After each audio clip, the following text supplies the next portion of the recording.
কার্যক্রম নিষিদ্ধ আওয়ামী লীগের প্রতিষ্ঠা বার্ষিকী নিয়ে সতর্ক অবস্থানে আছে আইনশৃঙ্খলা বাহিনী।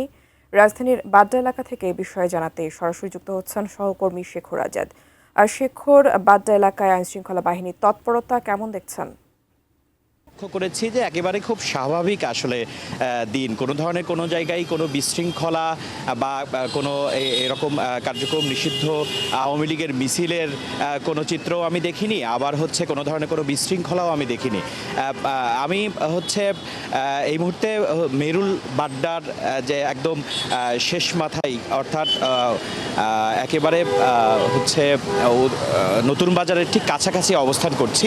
ঠিক এইখানে আপনি দেখতে পাচ্ছেন যে একেবারেই খুব স্বাভাবিকভাবেই হচ্ছে রাস্তায় গাড়ি চলাচল করছে, এবং আমি যেটা লক্ষ্য করেছি সেটা হচ্ছে পুলিশের গাড়ির, আমি লক্ষ্য করেছি যে পুলিশের গাড়ি টহল দিচ্ছে বিভিন্ন রাস্তা দিয়ে। আমরা দেখছি যে পুলিশের গাড়ি যাচ্ছে, কিন্তু পুলিশ যে এক জায়গায় দাঁড়িয়ে কোথাও দাঁড়িয়ে আছে বা এরকম কোনো পরিস্থিতি দেখিনি।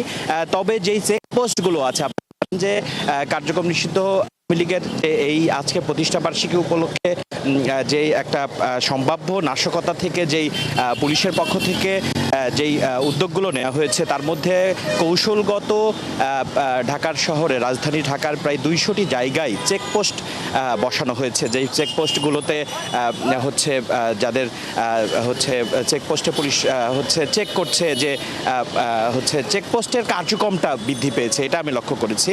এবং কিছু কিছু জায়গায় আমরা লক্ষ্য করেছি যে অনেক নেতাকর্মীরাও অনেকে জটলা হয়ে বসে আছে। এটা বিশেষ করে হচ্ছে জাতীয়তাবাদী দলের নেতাকর্মীরা, তারা বসে আছে কোনো ধরনের কোনো বিশৃঙ্খলা যেন না হয়।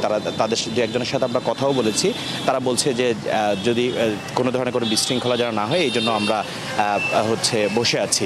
এবং হচ্ছে সার্বিক বিষয়ে পুলিশের পক্ষ থেকে আপনারা জানেন যে এই আজকের দিবসটি ঘিরে এবং গত 22 তারিখ থেকে 30 জুন পর্যন্ত সেনাবাহিনী মোতায়েন করা হয়েছে, এবং হচ্ছে প্রায় রাজধানীতে প্রায় 18,000 পুলিশ সদস্য মোতায়েন করা হয়েছে। তবে এরা আমার একদম বাস্তব একটা ঘটনা বলি, উত্তর বাড্ডাতে আসার সময় আমরা দেখেছি একটা গাড়ির সাথে একটা গাড়ির ধাক্কা লেগেছে, ঠিক সঙ্গে সঙ্গে সেখানে পুলিশ চলে এসেছে। তার মানে পুলিশ আসলে মানে দৃষ্টি রাখছে এবং নজর রাখছে যে যদি কোথাও কোনো বিশৃঙ্খলা হয়, সঙ্গে সঙ্গে সেখানে পুলিশ হাজির হয়ে যাচ্ছে। কিন্তু আসলে মানে এমনি স্বাভাবিকভাবে যদি দেখা যায়, তাহলে আসলে পুলিশ যে দাঁড়িয়ে আছে, রাস্তায় ঘিরে দাঁড়িয়ে আছে, এই ধরনের কোনো চিত্র নাই। তবে পুলিশের গাড়ি প্রচুর দেখা যাচ্ছে, যে রাস্তায় পুলিশের গাড়ি টহল দিচ্ছে, এবং হচ্ছে আমরা এই পর্যন্ত 1-2টা সেনাবাহিনীর গাড়িও দেখেছি যারা টহল দিচ্ছে।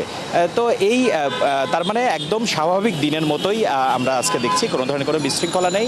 এবং হচ্ছে এখন পর্যন্ত আমাদের এই যে এলাকাগুলোর কথা বললাম, এই এলাকাগুলো আমি সকাল থেকে ঘুরেছি, এখন পর্যন্ত কোনো বিশৃঙ্খলা চোখে পড়েনি। এই ছিল টুম্পা আমার কাছে।